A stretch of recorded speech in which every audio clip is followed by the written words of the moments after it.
Hello बच्चों, आइए प्रश्न को पढ़ते हैं। प्रश्न यह है, बिंदु 1, 3, 4 का समतल 2x minus Y plus Z plus 3 बराबर 0 में प्रतिबिंब ज्ञात कीजिए।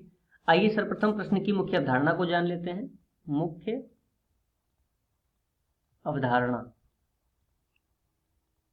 देखिए, सर्वप्रथम इस प्रश्न को हम चित्र द्वारा समझेंगे। एक समतल बना लेते हैं कुछ इस प्रकार से, जो कि दिए गए समतल का होगा। समतल का समीकरण हमें दे रखा है। अब इसमें एक बिंदु दिया हुआ है, मान लिया वह बिंदु यहाँ पर है, कहीं पर ये बिंदु दिया हुआ है ए, और ये है 1, 3, 4। तो इसका प्रतिबिंब, अब देखिए यदि हम इसको x मान लें तो इस ए बिंदु का प्रतिबिंब कहाँ पर बनेगा। ये मान लिया कि एक x बिंदु है, तो ए का प्रतिबिंब कहाँ पर बनेगा, यहाँ पर बनेगा बी पर। ठीक है, और हम जानते हैं कि किसी भी वस्तु का प्रतिबिंब जितनी भी, देखिए x की दूरी a से होगी उतनी ही दूरी b की भी होगी, ये हम जानते हैं। तो इसी आधार पर हम प्रश्न को हल करेंगे। ax बराबर bx, या फिर हम यह भी कह सकते हैं कि x ab का मध्य बिंदु होगा, मध्य बिंदु होगा। तो अब हमें b बिंदु प्राप्त करने के लिए x बिंदु प्राप्त करना होगा।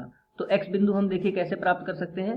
तो सर्वप्रथम हम ax का समीकरण ज्ञात करेंगे। तो हमें एक बिंदु पता ही है 1, 3, 4। तो एक बिंदु से होकर जाने वाले समतल के लंबवत रेखा का समीकरण यदि हमें प्राप्त करना हो, या फिर एक बिंदु से जाने वाली रेखा का समीकरण हमें लिखना हो, तो वह क्या होता है। यदि बिंदु हमें दिया हुआ है x1, y1, z1 से होकर जाने वाली रेखा का समीकरण होता है x माइनस x1 बटा a बराबर y माइनस y1 बटा b बराबर z माइनस z1 बटा c, जहां पर x1, y1 और z1 क्या होंगे, जिस बिंदु से रेखा गुजर रही है, तथा abc उस रेखा के दिक् अनुपात होंगे।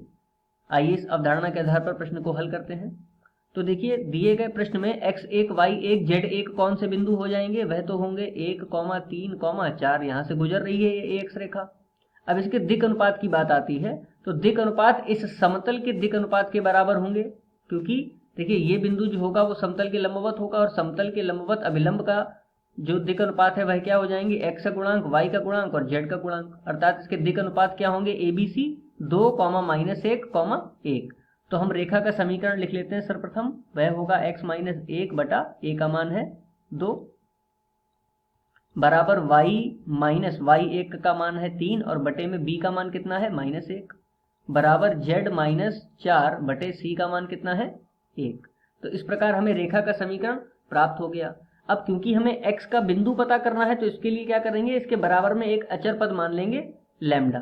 तो यहाँ से देखिए x का मान यदि हम प्राप्त करें, x माइनस 1 बटे 2 बराबर लैम्डा लिखेंगे तो हमें क्या प्राप्त होगा, x बराबर 2 लैम्डा प्लस 1। इसी प्रकार y बराबर क्या प्राप्त होगा, माइनस लैम्डा प्लस 3, तथा z बराबर क्या प्राप्त होगा, लैम्डा प्लस 4।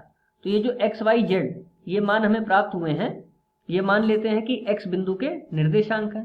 ठीक है, तो यदि ये x बिंदु के निर्देशांक हैं तो ये समतल के समीकरण को क्या करेंगे, संतुष्ट करेंगे। तो ये x, y, z के मान हम समतल के समीकरण में रख देते हैं। समतल का समीकरण देखिए क्या दे रखा है प्रश्न में, 2x minus Y plus Z, 2x minus Y plus Z plus 3 बराबर 0, प्लस 3 बराबर 0। और जो प्रतिच्छेद बिंदु निकले हैं वह क्या है, एक बार पुनः लिख लेते हैं इसको, 2 लैम्डा प्लस 1। तो यहाँ पर लिख लेते हैं इसको 2 लैम्डा प्लस 1, कॉमा y का मान है माइनस लैम्डा प्लस 3। तो यहाँ पर लिख देंगे minus lambda plus 3, comma z का मान कितना है, लैम्डा प्लस 4। तो यहाँ पर रख देंगे लैम्डा प्लस 4। और इस बिंदु से इस समीकरण को, समतल के समीकरण को संतुष्ट कराते हैं। तो देखिए हमें क्या प्राप्त होता है, 2 और x यहाँ पे रखेंगे 2 लैम्डा प्लस 1 माइनस y का मान रखेंगे minus lambda plus 3 plus z का मान रखेंगे लैम्डा प्लस 4 प्लस 3 बराबर में 0। इसको हल करते हैं तो कितना आएगा, 2 दूनी 4 lambda plus 2 minus minus plus lambda minus 3 plus lambda plus 4 plus 3 बराबर 0।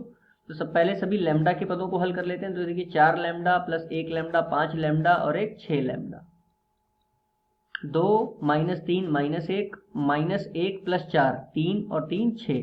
तो हमें प्राप्त होगा +6 बराबर 0, अर्थात लैम्डा का मान कितना आ जाएगा, -6/6 अर्थात -1। तो लैम्डा का मान कितना आ गया, -1।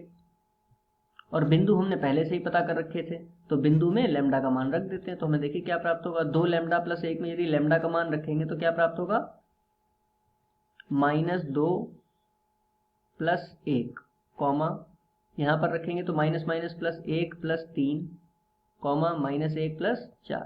तो बिंदु क्या हो जाएंगे, -1, 3 और 1 4, 3।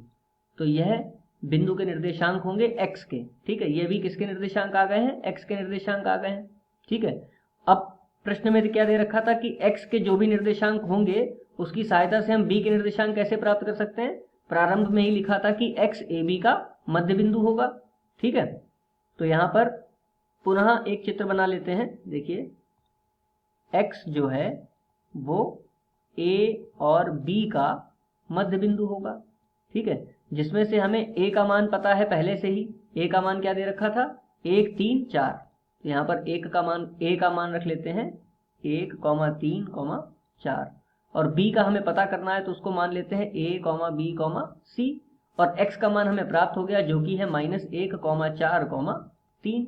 तो इस आधार पर यदि हम देखें तो मध्य बिंदु के निर्देशांक हम किस प्रकार प्राप्त कर सकते हैं, x1 + y1/2, यानी कि x इन दोनों इस बिंदु को और इस बिंदु को जोड़ करके इनका आधा करना होता है। तो यहाँ पर देखिए -1, 4, 3 ये किसके बराबर होगा, ये बराबर होगा 1 + a/2 के, 3 + b/2 के, 4 + c/2 के। तो इसको हल कर लेते हैं। देखिए तुलना करने पर यदि x का मान देखें यहाँ पर तो -1 है और यहाँ पर कितना है, 1 + a/2। तो इसको हल कर लेते हैं अगले पृष्ठ पर। 1 + a/2 बराबर -1। इसको हल करेंगे तो 1 + a बराबर -2। तो a बराबर कितना आ जाएगा, 1 को इधर भेजेंगे तो -3। तो एक बिंदु हमें मिलेगा -3। इसी प्रकार b का मान प्राप्त करेंगे, 3 + b/2 बराबर 4। तो अगले पृष्ठ पर इसको लिखते हैं 3 +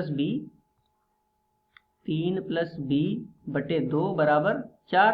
तो 3 + b बराबर कितना हो जाएगा, 4 दूनी 8, अर्थात b का मान कितना हो जाएगा, 8 में से 3 जाएगा तो 5 बचेगा। अब देखिए c का मान प्राप्त करने के लिए c के लिए क्या दे रखा है, 4 + c/2 बराबर 3। 4 + c/2 बराबर 3। तो इसको हल करते हैं, 4 + c बराबर 3 दूनी 6। तो c बराबर कितना आ जाएगा, 6 में से 4 गया तो -2।